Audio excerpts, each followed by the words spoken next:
Hi, my name is Ariel from the Children of Karma, and today I'd like to discuss Sun and Neptune aspects.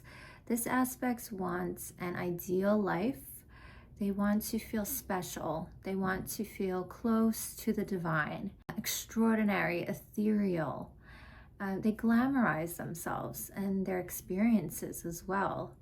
But with Neptune, sometimes we can feel some self-doubt, some confusion about self, about our identity, not accepting of the ordinary, of the reality. We want more. We can deceive ourselves, spin fantasies.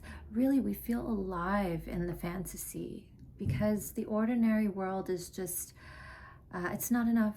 It doesn't meet the expectations of that fantasy world. And through this process, searching for spirit is what really allows us to find ourselves. It's through that search for connection to source that we find out our purpose, our meaning for being here.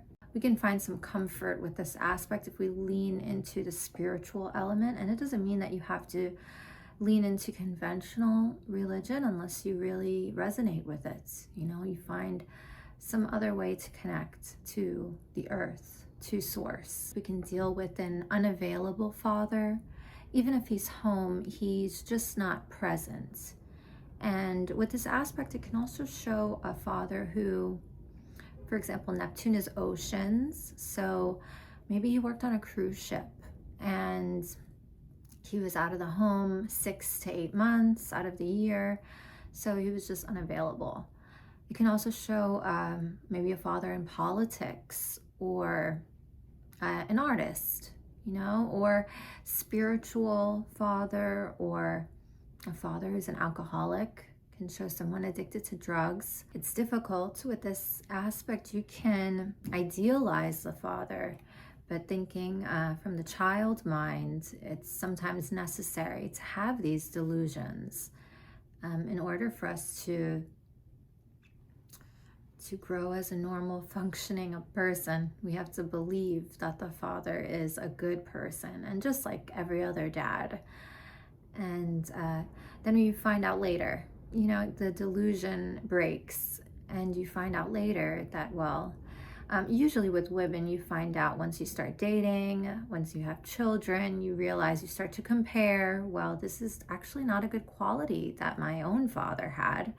And now I see it in the relationships. It's like you start to see things, start to see him as a man instead of a father. Through these delusions, you can sometimes see the father as a victim, that he needs saving, he needs help. You can miss his flaws completely. It's like with this aspect, it seems also that method of escape, whatever it is, it can be on the lower end.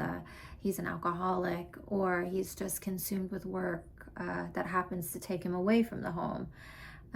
It's like these are escape routes, and they seem to the child that they're more important than spending time with the child. This aspect can show a lack of boundaries, a lack of authority within the home, unless there's a heavy Saturn placement that will bring in the structure. But otherwise, it could be no rules, no, for example, a structured meal time, nothing like that. And this can even affect your ability to discern later in life and into your adult life and have difficulty with misinformation. This aspect can have high standards. They can idealize themselves. They're afraid to sell themselves short.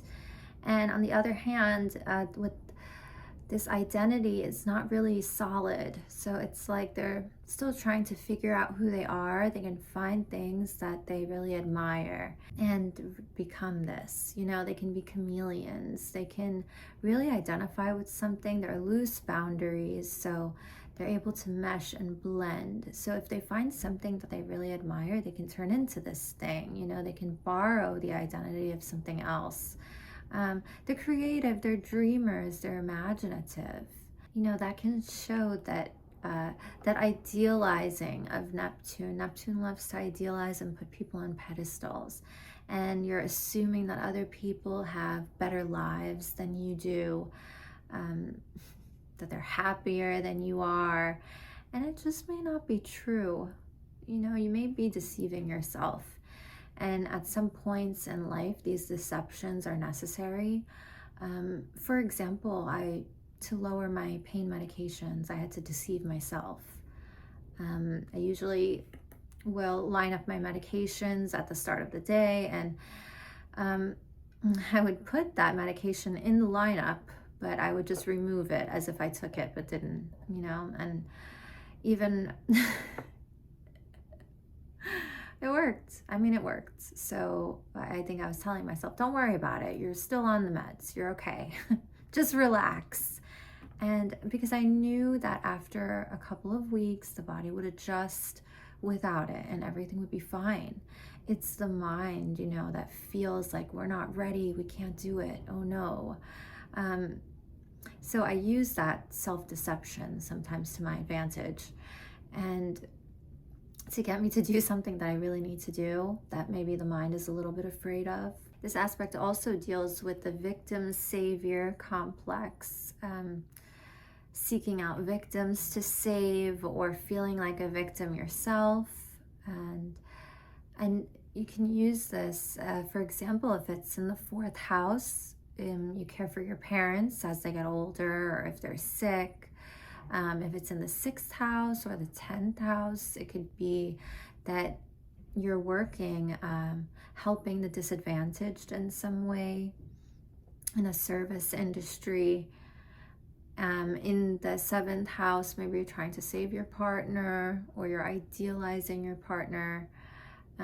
5th house, for example, maybe you want to adopt children. There's a sensitivity with this aspect. You're not so much attached to your ego, and that's what I love about this aspect. Sometimes it's just hard to bring you down to earth and ground all these wonderful qualities. And I think these are in your mind, and it's in your world, it's in your bubble, and I want you to share it. I want you to share this. I want you to be able to translate all of that mystical experience that you have and share it with the world, and have them see it from a different angle. You can grasp the beauty and the magic within an experience, within a scene. You can capture it and you can translate it to other people. You know, make that your mission, to share the beauty of Neptune with the world. It's a very creative aspect. It's a very mystical aspect. And leaning into that creative energy, that compassionate part of Neptune. Maybe you're in a feelings career where you're talking about emotions and helping people get through crisis. Neptune, I see it as just bringing that spirit world to life. How do we ground it? How do we ground that beautiful world, that beautiful feeling of being in that space where we're so connected to spirit and we feel it on our skin? You know what I mean? It feels like we have a warm blanket on, like that furry blanket touching your skin. And it feels like a place, maybe womb-like even. Neptune is close to, it's about the birthing process. It could be womb-like even as well. Where we feel like we're in the womb again, you know, so connected to spirit, so connected to source again. How do we translate this vision into something grounded, something practical, something that these earthly people can use to better their experience on earth, you know, in their lives? I think this aspect, along with many other Neptunian aspects, you know, this is your responsibility to bring this beauty down to ground it, down to earth, so that we can all experience it. Some of us don't have such access to that creative field. Some people are destined to be focused on earthly things, on the material realm. And this can be very tough. We need you guys to create, and it's so exhausting. I get it. It is a birthing process, the 5th house. It is. And you can get discouraged. I see it, you know, you get discouraged. Remember though, you're not creating from a place of needing validation. You're creating from a place of fulfilling that duty that you have to the divine. The divine gave you that creative vision, and it also gave you that fire to move and to express that vision. I just want you to feel encouraged to keep doing that, because it does help. You know, even if it's not spotted by many people, it's not, you know, many eyes. It's finding that one person that really needed to see that, who needed to grow from that piece of art. There's so many people that I find that are just not popular, and because that Aquarian element of wanting to find people that are unique and special, right? Finding a diamond in the rough, to share that vulnerable part of themselves, without knowing what that result will be, what that reaction will be like. I really, really admire that. And I've been changed by those people. They won't even know, you know, the kind of effect that they had on me. But I'm so grateful for people like that. And I want you to feel encouraged to express yourself in the way that you were meant to. And don't worry so much about fitting into a box. I want to see your authentic self. And that authentic self is going to help to move someone else. I know it. And you can be a part of someone else's story. You know, these small creators are part of my story. And they were, you know, pieces to what helped me get back to, not even get back, but just become something even better. Become a better version of self through their influence. Thank you for joining me for this video, and I'd love to see you at thechildrenofkarma.com so that we can find your ancestral patterns. Let's find better ways to work with these aspect spectrums. Let's make sure that we're tuning into something that can give us the most benefit so that we're not repeating the patterns of the past.